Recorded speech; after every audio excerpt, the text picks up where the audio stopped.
How to fix follow requests not showing on Instagram app. Hello guys, so all what you have to do to fix current requests not showing easily and fast is go to the settings on your phone and then go to the apps manager. As you can see, open the apps now, go to the Instagram app and click on it.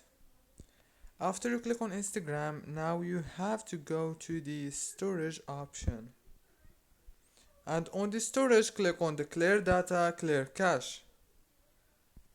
After that, you have to go to the force stop and click on it. And last thing you wanna do is go back to the home page, open the Play Store, search for Instagram, and then click on this update option to update your Instagram into the latest version. Very easy and simple tutorial. As you can see, it's very easy to solve.